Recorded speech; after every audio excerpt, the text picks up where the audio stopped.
الحمد لله الحمد لله رب العالمين والصلاة والسلام على نبينا المبعوث رحمة للعالمين. Chères sœurs, chers frères, vous savez tous que surtout dernièrement, l'islam et notre prophète bien-aimé, Muhammad sallallahu alayhi wa sallam, ont été la cible de beaucoup d'attaques, de beaucoup de critiques. Il y a toute une campagne de stigmatisation, de dénigrement et d'insultes. L'islam incite à la haine, l'islam incite à la violence, Mohammed est un guerrier impitoyable, la religion de l'islam est contraire à la raison, l'islam relègue la femme à une situation inférieure, bref, beaucoup d'accusations.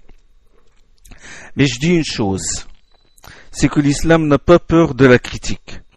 Depuis son apparition, depuis que notre prophète bien-aimé a reçu les premières révélations du Coran, c'est-à-dire à la Mecque, son peuple, les Quraysh, se sont dressés contre lui et ont essayé par tous les moyens d'étouffer son message.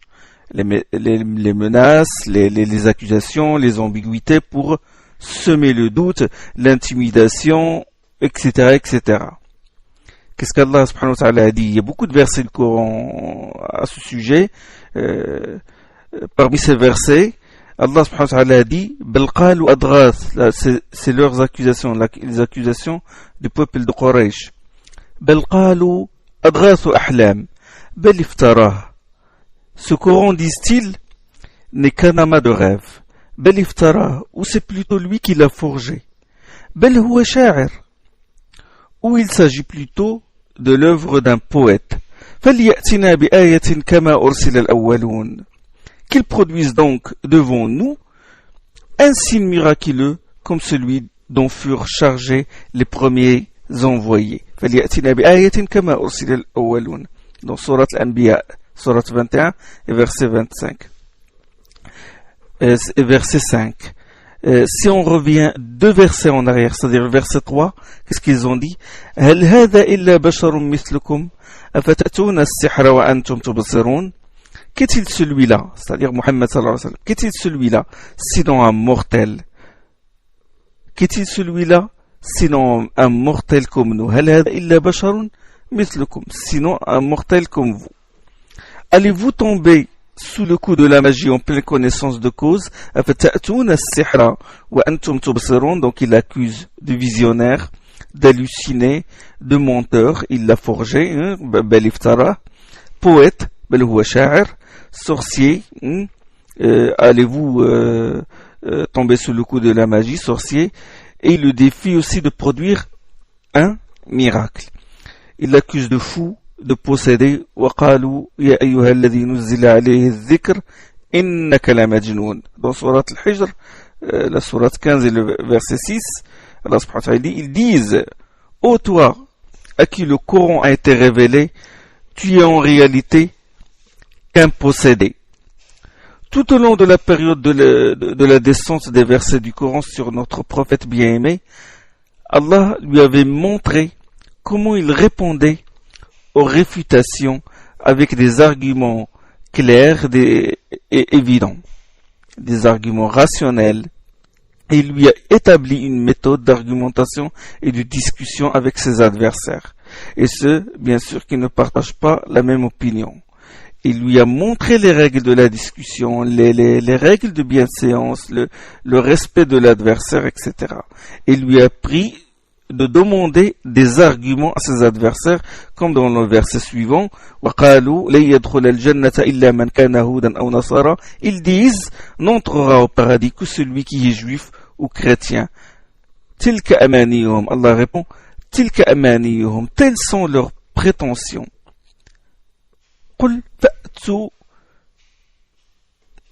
Il a dit, subhanahu wa ta'ala, n'entrera au paradis que celui qui إلا من كان هودا أو نصارى تلك أمانيهم قل هاتوا برهانكم إن كنتم صادقين. Dis, ô Muhammad, dis-leur, apportez votre preuve si vous êtes véridique. Il ne leur a pas dit, quand ils ont prétendu qu'il n'entrera au paradis qu'un juif ou un chrétien, La réponse n'était pas non, ce n'est pas vrai, etc. Il n'est pas entré dans les détails, mais il dit donnez la preuve. Admettons que cela est vrai, mais donnez-nous une preuve. Allah subhanahu wa ta'ala, ça c'est dans Surat al-Baqarah, la Surat 2 et le verset 111. Allah il a révélé à notre prophète bien-aimé comment discuter avec les idolâtres. Il lui a révélé ceci. قُلْ أَرَأَيْتُمْ مَا تَدْعُونَ مِن دُونِ اللَّهِ. Dis-leur, ô Mohammed, dis à ces gens-là, parlons de ce que vous invoquez en dehors d'Allah. أَرُونِي مَاذَا خَلَقُوا مِنَ الْأَرْضِ. Montrez-moi leur part dans la création de la terre. أَمْ لَهُمْ شِرْكٌ فِي السَّمَاوَاتِ. Indiquez-moi la contribution qu'ils auraient apportée dans la création des cieux. ائتوني بكتاب من قبل هذا. Apportez-moi un livre. Apportez-moi un livre qui nous aurait ou qui vous aurait été. ائتوني بكتاب من قبل هذا. Apportez-moi un livre qui vous aurait été transmis avant celui-là. أو أثارة من علم إن كنتم صادقين. Ou seulement quelques vestiges d'une antique science si vous êtes véridique. Demande la preuve. Ça, c'est dans Surat Al-Ahqaf, Surat 46 et le verset 4. Exemple, là, Allah subhanahu wa ta'ala nous donne un exemple sur la manière de réfuter une accusation et réfuter une allégation. C'est l'exemple de la discussion qui a eu lieu entre Ibrahim alayhi salam et le roi Nemrod. Ça, c'est une discussion qui se trouve dans Surat Al-Baqarah. Où Allah subhanahu wa ta'ala dit Alam tara ila alladhi hajja Ibrahim fi rabbih an ataahu Allahu al-mulk. N'as-tu pas vu celui qui a engagé une controverse avec Ibrahim au sujet de son Seigneur? Alam tara ila alladhi hajja Ibrahim fi rabbih an ataahu Allahu al-mulk. N'as-tu pas vu celui qui a engagé une controverse avec Ibrahim au sujet de son Seigneur? إذ قال إبراهيم ربي الذي يحيي ويميت. Comme Ibrahim lui avait dit, mon Seigneur donne la vie et la mort. إذ قال إبراهيم ربي الذي يحيي ويميت قال أنا أحيي وأميت.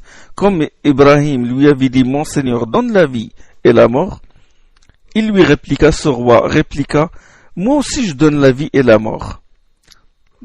Ibrahim comprit ce qu'il voulait dire.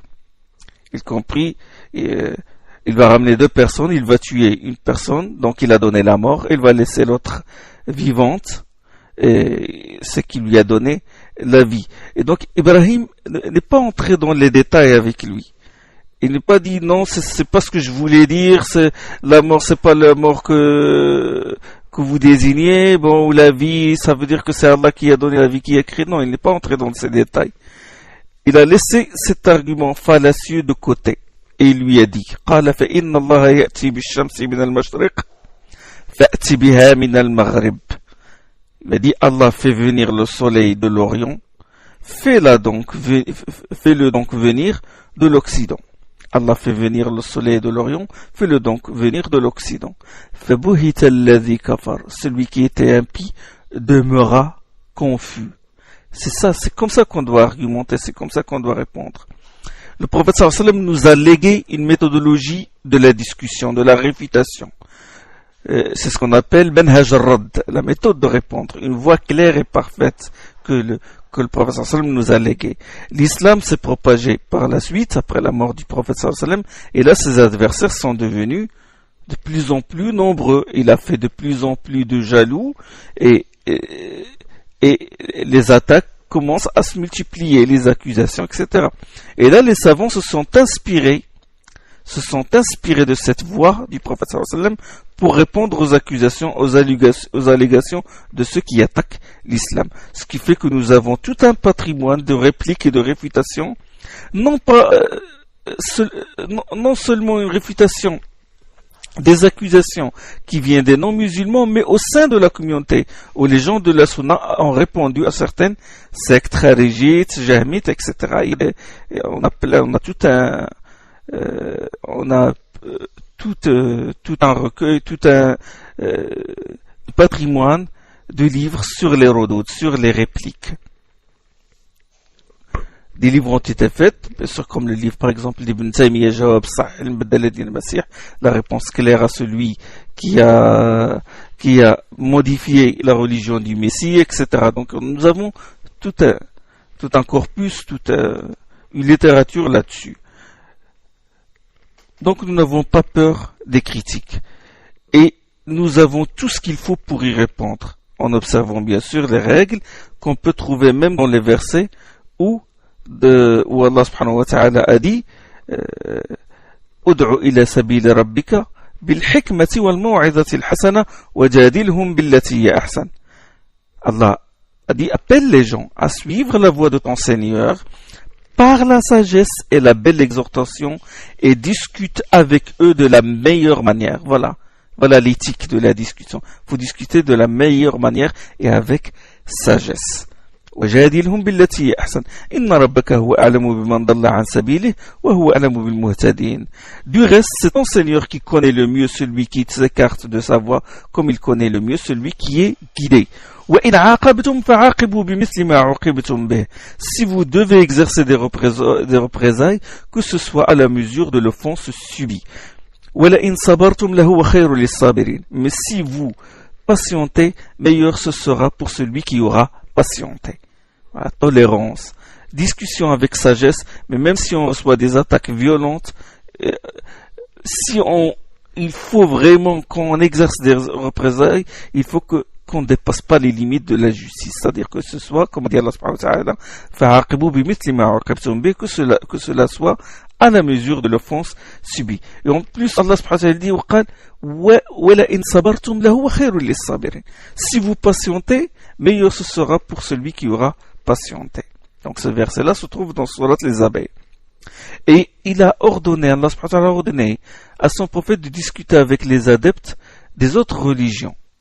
Ahl al-Kitab, les gens du livre, où Allah subhanahu wa ta'ala dit وَلَا تُجَادِلُوا أَهْلَ الْكِتَابِ إِلَّا بِالَّتِي هِيَ أَحْسَنُ. Ne discuter avec les gens du livre que de la plus belle manière. وَلَا تُجَادِلُوا أَهْلَ الْكِتَابِ إِلَّا بِالَّتِي هِيَ أَحْسَنُ إِلَّا الَّذِينَ ظَلَمُوا مِنْهُمْ. Ne discuter avec les gens du livre que de la plus belle manière, exception faite de ceux d'entre eux qui se sont montrés injustes. وَقُولُوا آمَنَّا بِالَّذِي أُنزِلَ إِلَيْنَا وَأُنزِلَ إِلَيْكُمْ وَإِلَهُنَا وَإِلَهُكُمْ وَاحِدٌ وَنَحْنُ لَهُ مُسْلِمُونَ. Et dites-leur, nous avons foi en ce qui nous a été révélé et en ce qui vous a été révélé.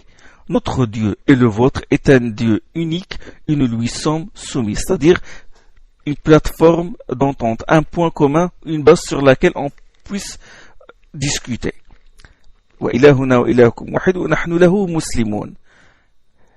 Juste après ce passage, Allah il dit وَكَذَلِكَ أَنزَلْنَا إِلَيْكَ الْكِتَابِ وَكَذَلِكَ أَنزَلْنَا إِلَيْكَ الْكِتَابِ.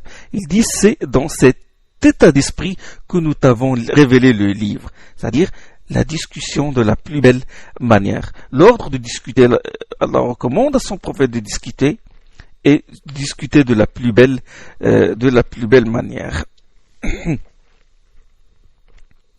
Ces versets, bien sûr, s'appliquent à ceux qui veulent discuter, qui veulent débattre avec des arguments, avec une rigueur intellectuelle. Quant aux insultes gratuites, aux critiques qui exhalent la haine et rien d'autre que la haine, les caricatures qui ne se fondent sur aucune idée, ce sont des choses qui ne font honte qu'à leurs auteurs et trahissent leur ignorance de notre glorieuse religion, de notre histoire et aussi des vrais hommes. Ils ignorent la valeur des hommes. Il ne s'agit dans ce cas plus de liberté d'expression, mais qu'on défend, mais plutôt de la liberté de nuire, de la liberté d'insulter, de blesser moralement. Et Dieu sait que la blessure morale est plus profonde et plus douloureuse que la blessure matérielle. Il s'agit en fait de la liberté de porter atteinte aux droits de l'homme avec un grand H. Si on ouvre la porte à ce genre de liberté, si on admet, là, si on peut l'appeler liberté, là les voix des sages, des intellectuels, des réformateurs, des hommes sensés et intelligents va être étouffée, va être couverte par les voix des pervers, des soûls, des extrémistes et des fanatiques de tous les côtés, parce que ce sont ces gens-là qui excellent dans cet art. Des critiques et des caricatures gratuites. Sincèrement, ils ne méritent pas de réponse. La seule réponse qu'il faut donner à ces caricatures est la suivante. وإذا سمعوا اللغو أعرضوا عنه وقالوا لنا أعمالنا ولكم أعمالكم سلام عليكم لا نبتغي الجاهلين.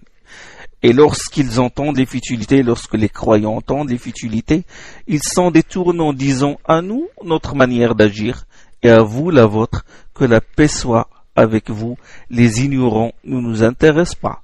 Surat Al-Qasas, Surat 28 et le verset 55. Ces caricatures, de toute façon, ils vont se terminer où? Ils vont se terminer leur chemin dans les poubelles, dans les caniveaux. Les plus fameuses de ce genre de représentation, ils gisent aujourd'hui dans des musées ou des cathédrales, comme gisent leurs auteurs dans leurs tombes. Tandis que l'homme représenté, notre prophète bien-aimé, vit dans le cœur des millions de musulmans. Il agit toujours, il est toujours vivant. Il ne cesse de gagner plus d'adeptes, de susciter l'admiration des grands hommes parmi les non-musulmans. Gandhi, Napoléon, beaucoup de grands hommes, ils ont témoigné de l'admiration pour notre prophète bien-aimé.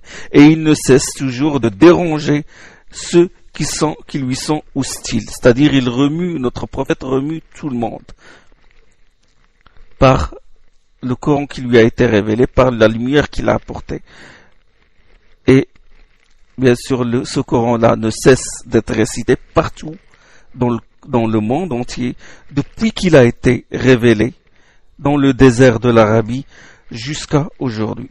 Ce même Coran dans lequel Allah subhanahu wa ta'ala le rassure et le réconforte en lui disant Inna shani'aka huwa al-abtar.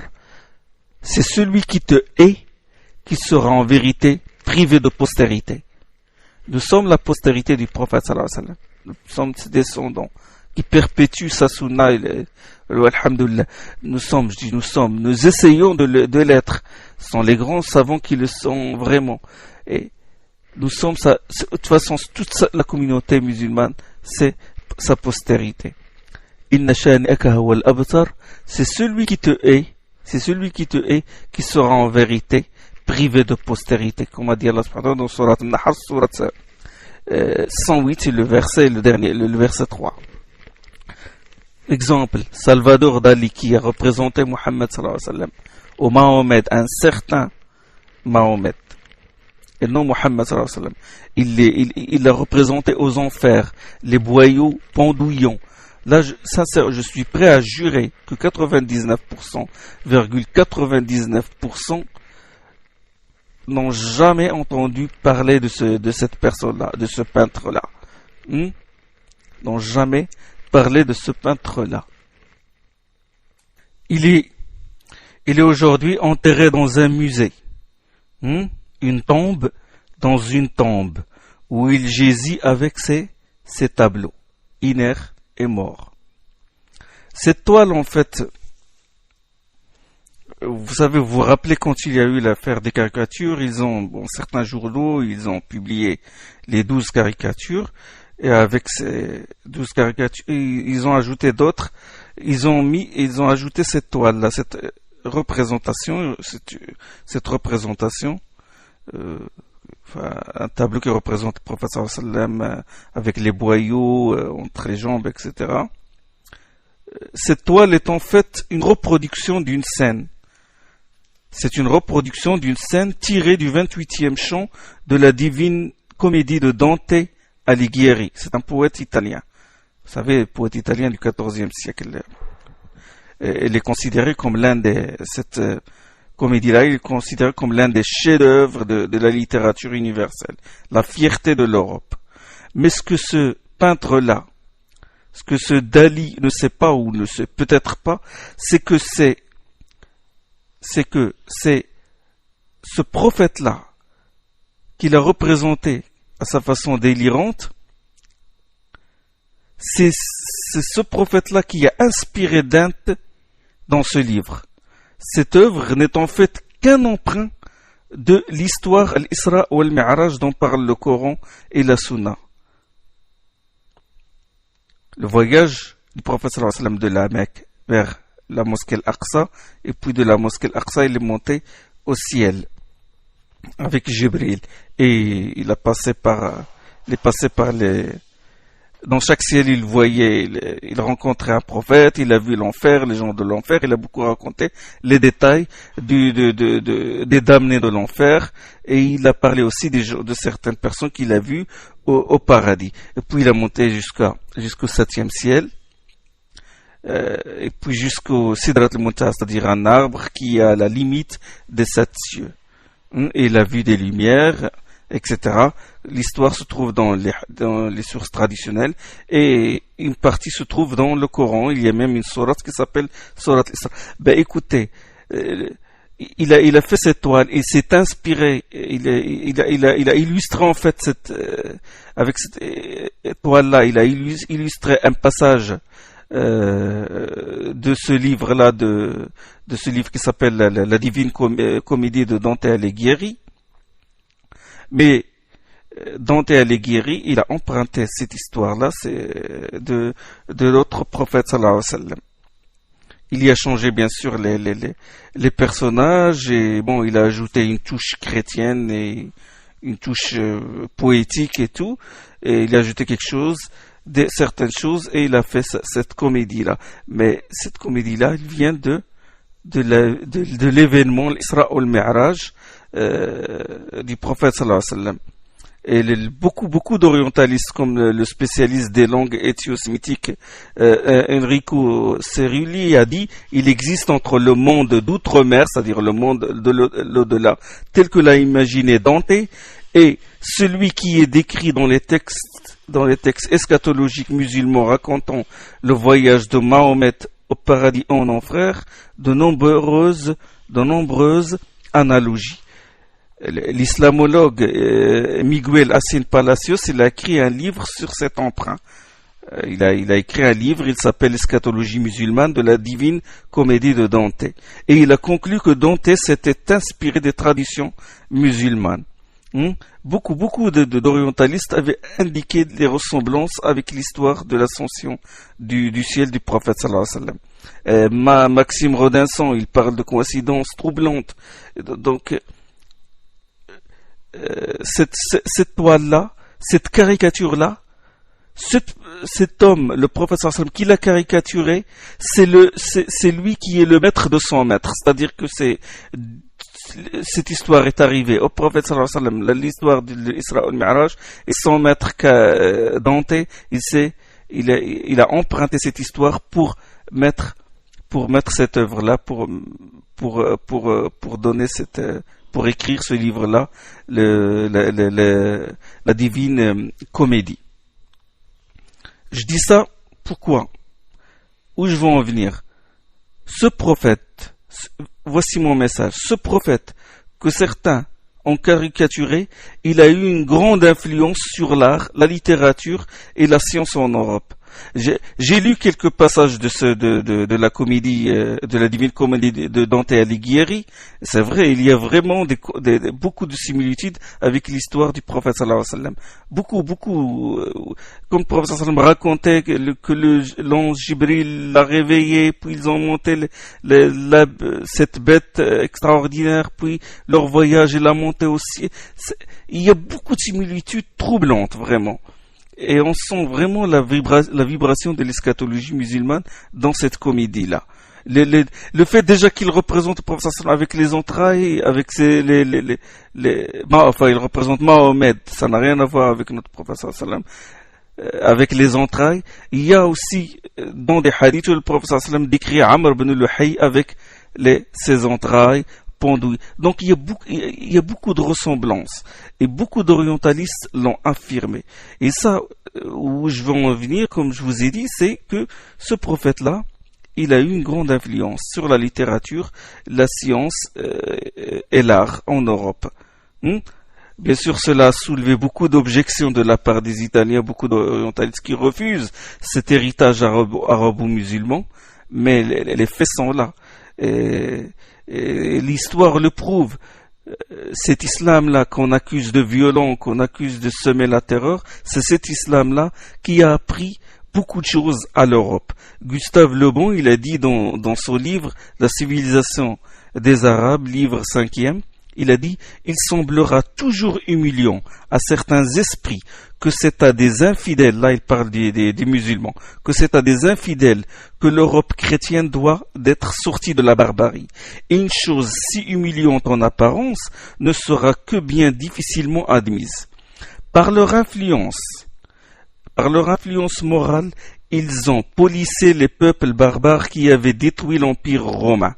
Par leur influence intellectuelle, ils ont ouvert à l'Europe le monde des connaissances scientifiques, littéraires et philosophiques qu'il ignorait, et ont été nos civilisateurs et nos maîtres pendant 600 ans.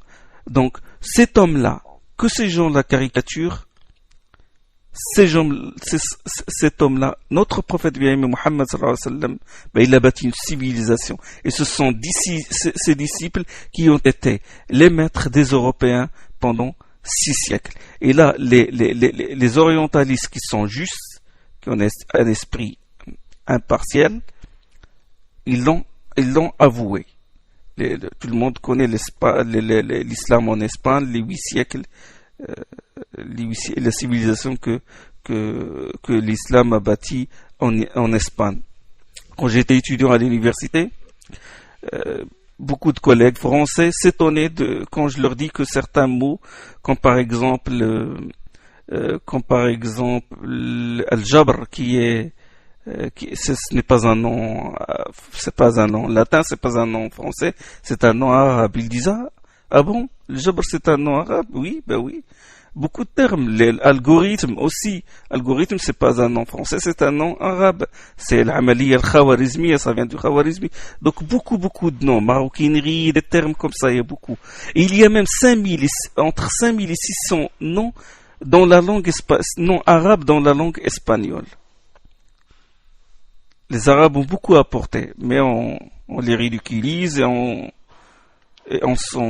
caricature leur maître. Et notre prophète, qu'est-ce qu'ils ont fait, ces caricatures et ces critiques gratuites et ces insultes? Rien. Qu'est-ce qu'ils ont eu pour effet sur notre prophète sallallahu alayhi wa sallam? Il ne cesse de gagner des adeptes. Qu'est-ce que ça a changé en lui? Sa religion, c'est l'islam est la religion qui se propage le plus aujourd'hui. Ça, tout le monde le reconnaît. Ces critiques-là ne changent rien. Uriner sur un grand fleuve ne l'altérera jamais. Il restera toujours limpide et son eau restera toujours douce. Ma mère disait toujours qu'on ne peut jamais cacher la lumière du soleil avec un filet de pêche. On déforme son visage et on déforme aussi son nom. Mahomet, Mahound au Moyen-Âge. Au Moyen-Âge, on l'appelait Mahound. Salman Rushdie, dans ses versets sataniques, il utilise ce nom, Mahound. Et les idolâtres de l'Arabie, les Quraysh, ils l'appellent Muzammam. Mahound, c'est-à-dire un démon ou une divinité que les musulmans adoraient. Ça, c'était au Moyen-Âge. Mahomet, ça veut dire quoi? Mahomet, c'est le contraire de Muhammad. Muhammad, c'est quoi? Muhammad, c'est une forme passive du nom Hamd, c'est-à-dire qu'il est loué. Parce que le Hamd, c'est la louange. Et Mahomet, c'est une particule de négation. Et Humid, c'est-à-dire loué, ça veut dire qu'il n'est pas loué. Ma, c'est une négation. Mahomet, il n'est pas loué. Et sincèrement, quand j'entends ces noms-là, Mahomet, Mahound, Mahoué, Muzammam, c'est-à-dire le réprouvé, comme le calife et le Quraysh, réprouvé, cela me fait rire. Cela me rappelle ce que notre prophète bien-aimé a dit un jour à ses compagnons. Il a dit, Ala ta'jaboun, kayfa yasrifu Allahu anni shatma Qurayshin wa la'nahum. Il a dit un jour à ses compagnons, ne trouvez-vous pas étonnante la manière dont Allah détourne de moi les insultes de Quraysh et leur anathème? Yashtumuna muzammama wa yal'anuna muzammama wa ana Muhammad. Ils insultent un certain muzammam, ils maudissent un certain muzammam, tandis que moi je m'appelle Muhammad. Ce hadith se trouve dans le Sahih del-Bukhari. Ce prophète qui a reçu toutes sortes d'attaques tout au long de l'histoire, ce prophète nous apprend à nous, les musulmans, d'être justes avec ceux qui le haïssent et qui nous haïssent. Il nous a transmis ce verset du Coran qu'Allah subhanahu wa ta'ala lui a révélé. Ya ayyuhalladhina amanu kunu qawwamina lillahi shuhada'a bil qist. Ô vous qui croyez, agissez pour Allah avec équité quand vous êtes témoins.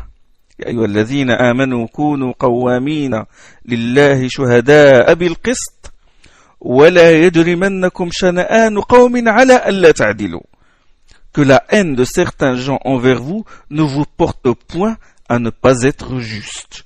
ولا يجرمنكم شنآن قوم على ألا تعدلوا اعدلوا هو أقرب للتقوى واتقوا الله إن الله خبير بما تعملون. Soyez justes, cela est plus proche de la piété, et craignez Allah, car en vérité Allah connaît parfaitement ce que vous faites. Ça c'est dans Surat Al-Maïda, Surat 5 et le verset 48. Continue l'affaire des caricatures, il y a eu quelques manifestations violentes de la part des musulmans.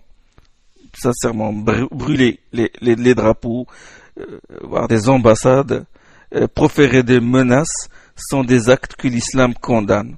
Il est interdit en islam de répondre à une injustice par une injustice. Ce sont des actes qui nous font honte et qui ne sont pas dignes d'un musulman qui se conforme aux prescriptions du Coran et de la Sunna. Cela montre que nous n'avons pas les idées et les arguments pour répondre à ce genre d'attaque, alors que nous avons tout un patrimoine culturel sur l'art de la réplique et de la réfutation. Ils nous attaquent par des idées, répondons par des idées. En plus, cela renforce l'idée qu'ont ces caricaturistes et ces détracteurs de l'islam, l'idée à savoir que l'islam est violent, que notre prophète sallam est violent, que l'islam s'est répandu, s'est propagé par l'épée. Parce que en Occident en général, le monsieur tout le monde voit le prophète sallallahu alayhi wa sallam, voit notre prophète et voit l'islam à travers, si vous voulez, à travers trois voiles qui sont moins transparents l'un que l'autre et qui lui empêchent de bien voir le vrai islam. Ça l'empêche, il voit l'islam à travers trois voiles, trois choses. Le premier voile, ce sont les préjugés héréditaires qu'il a acquis par l'éducation. Il a reçu une éducation avec toujours des préjugés sur l'islam depuis son enfance, où il traîne toujours avec lui, il traîne derrière lui un lourd passé de préjugés qui a été nourri par les croisades, les inquisitions, le colonialisme, etc. et les conflits qui avaient lieu entre les musulmans et les croisés. Et puis, tout cela lui a laissé un lourd héritage de préjugés et d'opinions toutes faites sur l'islam.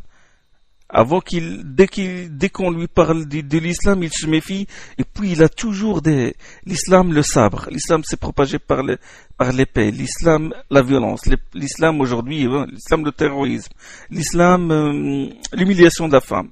Il a toujours ça, et c'est difficile de lui enlever ça. Autre chose, c'est le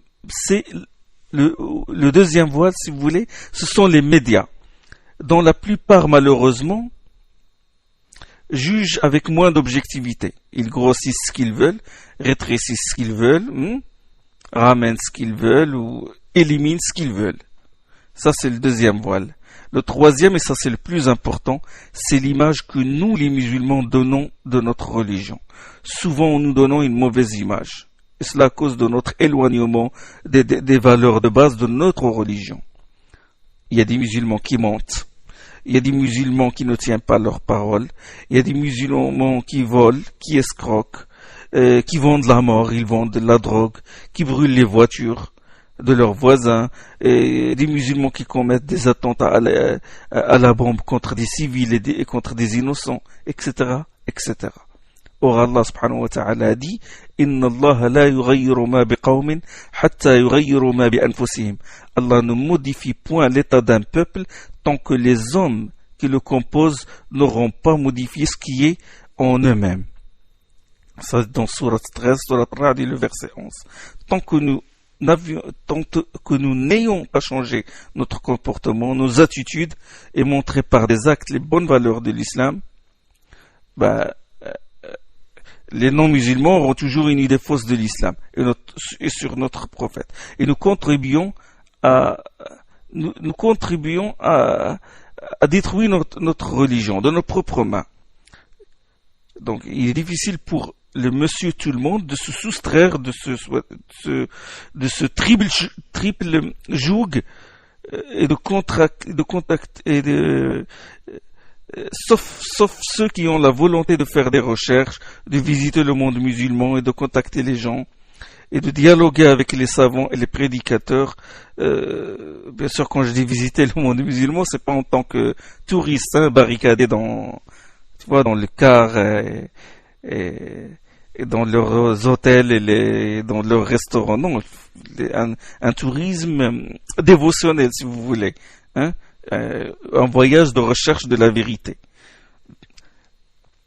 Il y a quand même dans le monde musulman des valeurs fortes, et là je vais citer une valeur qui distingue la communauté musulmane entière, c'est que dans toute la communauté musulmane qui compte 1 milliard et demi d'individus, le quart de la population mondiale, il n'y a pas un seul qui fasse la confusion entre une religion et les adeptes de cette religion. C'est-à-dire, par exemple, le christianisme, on ne trouvera pas un seul musulman qui fasse la confusion entre le christianisme tel qu'il a été révélé à Jésus, fils de Marie, et les chrétiens. Et les chrétiens, ou les violences commises par les chrétiens. De même, il ne va pas faire la confusion entre le judaïsme et les actes violents commis par les juifs. Vous savez, il y a dans l'histoire des événements violents.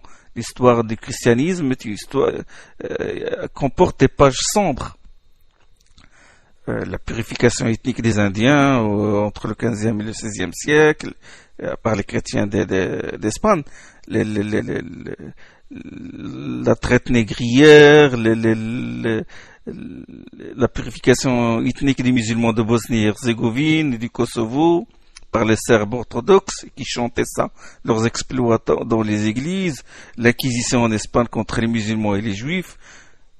Il y a eu, et pourtant, malgré ça, tu ne trouveras jamais un musulman dire imputer ces crimes-là à Jésus, fils de Marie, ou imputer ces crimes-là au christianisme et aux valeurs du christianisme et au christianisme tel qu'il a été révélé à Isa ibn Maryam, à Jésus, fils de Marie.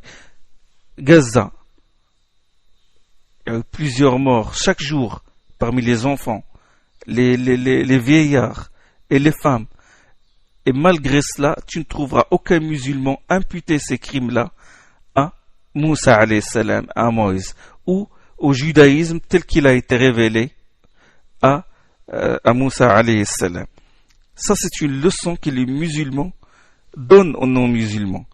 Les musulmans font facilement cette distinction parce que leur prophète leur a transmis